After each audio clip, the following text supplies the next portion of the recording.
Pemirsa, Indonesia Corruption Watch menemukan belasan mantan napi kasus korupsi di daftar caleg sementara. Hingga minggu kemarin, ICW mencatat telah menemukan lebih dari 20 nama mantan napi korupsi yang mencoba peruntungan sebagai anggota dewan. ICW mendorong agar nama-nama mantan koruptor ini dirilis KPU agar pemilih bisa mengenali calon wakilnya baik di tingkat DPD, DPRD maupun DPR. Nah, kita bahas bersama anggota Dewan Pembina Perludem, Mbak Titi Anggraini, yang akan bergabung bersama kita. Dan sudah bersama dengan kita secara daring, Mas Kurnia Ramadana, peneliti ICW. Mas Kurnia, selamat sore. Selamat Mbak sore, Titi Mbak. juga sudah bergabung. Selamat sore, Mbak Titi. Selamat sore Mbak, salam sehat Mas Kurnia. Ya, Mbak. Salam sehat. Saya mau ke Mas Kurnia dulu. Mas Kurnia, ini kan KPU akhirnya merilis ya nama-nama caleg yang merupakan ex-napi. Tapi sebenarnya berdasarkan aturan terkait, seharusnya berapa lama sih rentang waktu pengumuman ini dari sebelumnya perilisan daftar caleg sementara, Mas Kurnia? Iya, yang pertama yang harus kita nilai adalah apakah rilis dari KPU itu sungguh mereka ingin merilis atau karena kritik dari masyarakat. Kalau dalam pandangan ICW, KPU itu merilis karena kritik masyarakat.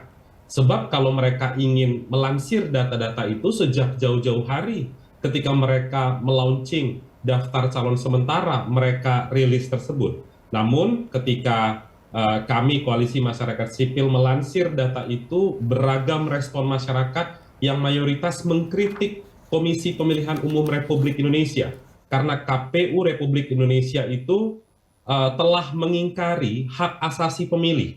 Pemilih tentu punya hak untuk mengetahui bagaimana rekam jejak para kandidat calon legislatif, baik DPRD, DPR RI maupun DPD RI. Kami menilai sikap KPU itu justru ingin melindungi para mantan koruptor tersebut dari pantauan masyarakat. Kalau dilihat lebih lanjut, rilis dari KPU itu juga belum sepenuhnya. Mereka hanya melansir daftar terpidana. Maka pertanyaan lebih lanjut adalah, mana terpidana korupsi? Itu kan mereka tidak tandai sampai saat ini. Selain dari itu juga yang baru mereka launching adalah DPR RI dan DPD RI. Mereka belum melansir data mantan terpidana korupsi di tingkat DPRD kota, kabupaten, maupun provinsi. Demikian, Mbak.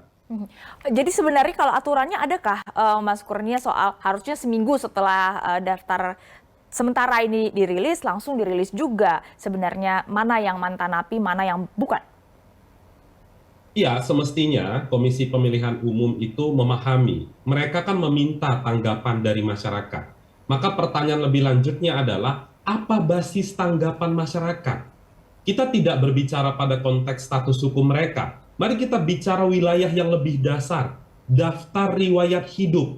Pertanyaan lebih lanjut, kalau teman-teman pemirsa semua mengakses info pemilu, lihat saja apakah ada daftar riwayat hidup mereka dilansir oleh KPU. Yang ada hanya nomor urut, nama, partai politik, dan daerah pemilihan. Maka dari itu kami melansir data-data itu untuk apa? Untuk sebagai pengingat kepada KPU agar meneruskan pantauan ini, karena tentu apakah data ICW itu lengkap? Tentu tidak lengkap. Karena kami memiliki keterbatasan, tidak mungkin kami bisa mengakses ribuan calon anggota legislatif. Itu selanjutnya adalah pekerjaan rumah KPU. Demikian. Mbak Titi, sebenarnya secara konstitusional, bagaimana aturan mengenai mantan napi nyalek? Ada aturan MK juga soal ini. Mungkin Anda bisa menjelaskan secara sederhana, Mbak Titi?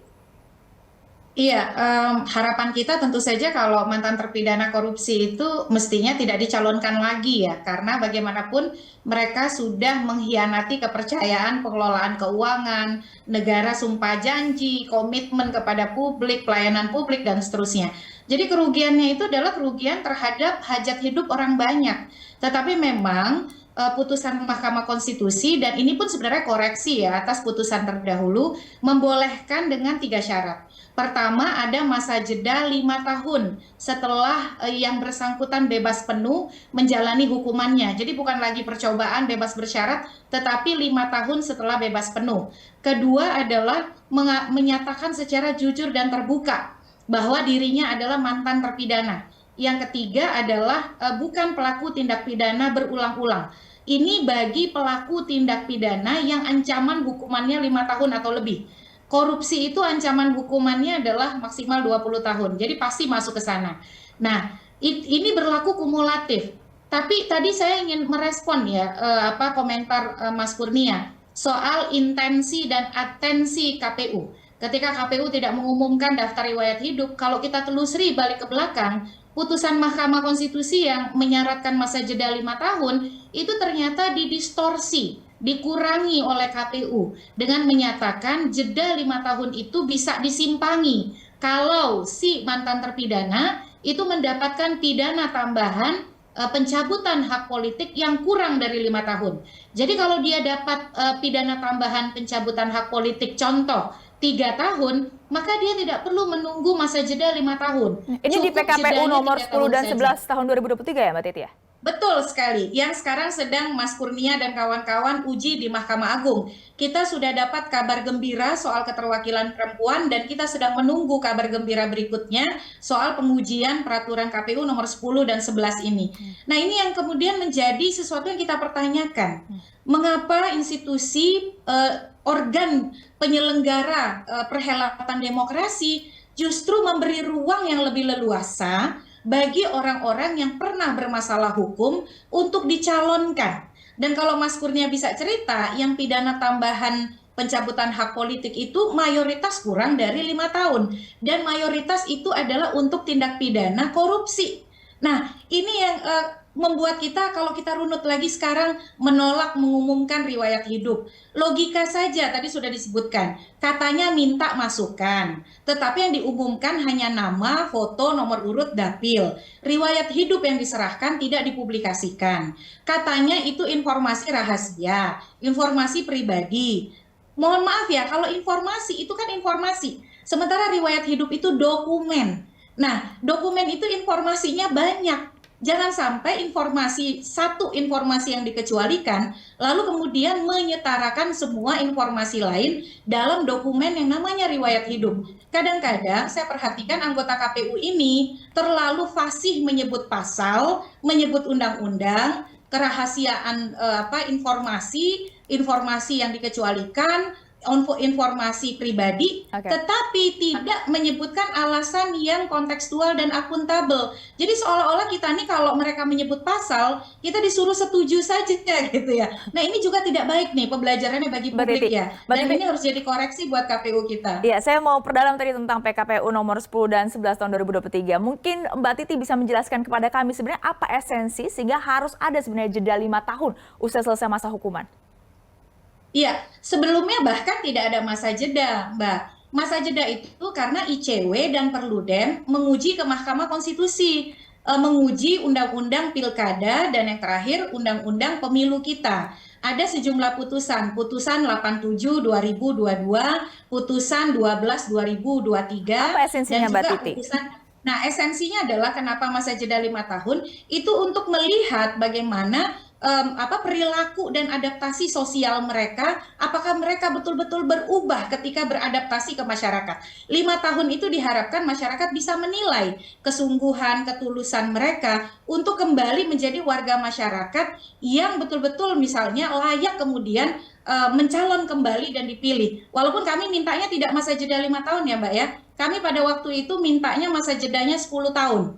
Karena kalau 5 tahun ternyata ada juga yang tergelincir kembali begitu. Nah, jadi secara sosial sebenarnya masih ada potensi permasalahan atau kerugian yang dihadapi masyarakat akibat orang yang pernah melakukan korupsi kemudian kembali melakukan korupsi gitu. Mas Kurnia, apakah ICW punya mungkin penelitian yang pernah dilakukan sebenarnya probabilitas seseorang yang merupakan mantan napi, misalnya dia mantan koruptor, kemudian dia mencalonkan diri lagi sebagai legislatif maupun eksekutif, probabilitasnya seberapa besar lebih tinggi untuk mengulangi perbuatan tindak korupsinya dibandingkan anggota legislatif ataupun eksekutif yang belum pernah melakukan tindak pidana apapun? Ya, yang pertama, apakah peristiwa itu pernah terjadi? Pernah. Jadi 2 kali yang bersangkutan tadi yang Mbak Titi sampaikan tergelincir akibat tindak pidana korupsi. Saya ambil contoh beberapa pernyataan yang kerap kali dijadikan template oleh partai politik. Partai politik seringkali mengatakan ya serahkan saja ke masyarakat. Toh kalau masyarakat tahu mereka terpidana korupsi, masyarakat tidak akan memilih mereka. Saya ingin ambil satu pertimbangan hakim dalam putusan Mahkamah Konstitusi. MK pernah mengatakan tidak bisa semuanya diserahkan kepada masyarakat. Negara atau pemangku kepentingan punya kewajiban untuk menghadirkan calon-calon anggota legislatif yang berintegritas. Kalaupun tidak mengambil kata integritas karena itu pengujiannya cukup panjang, setidak-tidaknya tidak pernah tersangkut kasus hukum. Itu sebenarnya poin pentingnya. Karena kalau kita cermati lagi, ada beberapa nama yang familiar sebenarnya masyarakat yang sebelumnya pernah tersangkut kasus korupsi. Sambil contoh satu, calon anggota DPD RI yang pernah tersangkut kasus korupsi ditangani oleh KPK, mantan Ketua DPD RI, Irman Gusman. Kemudian calon anggota legislatif DPR RI, ada nama mantan Gubernur Aceh, Abdullah Puteh. Ada nama mantan Wali Kota Medan, Abdillah. Tentu yang harus kita kritik bukan hanya KPU di sini, tapi partai politik. Bagaimana sebenarnya partai melakukan kaderisasi di internalnya. Secara sederhana, apa tidak ada lagi orang-orang yang bersih rekam jejaknya ketimbang mereka harus mengambil mantan terpidana korupsi? Tentu kita bisa menakar apa pertimbangan partai politik. Bisa jadi partai politik berpikir pragmatis karena mereka sebelumnya adalah pejabat publik, mereka punya basis massa yang kuat sehingga mereka relevan untuk mendulang suara pada Mas pemilu Kurnia, 2024. ada kemudian tanggapan parpol misalnya mengatakan toh sosoknya berkontribusi besar secara intelektual, atau ada yang mengatakan kasusnya mungkin saja ada unsur politisnya. ICW melihat itu berdasar?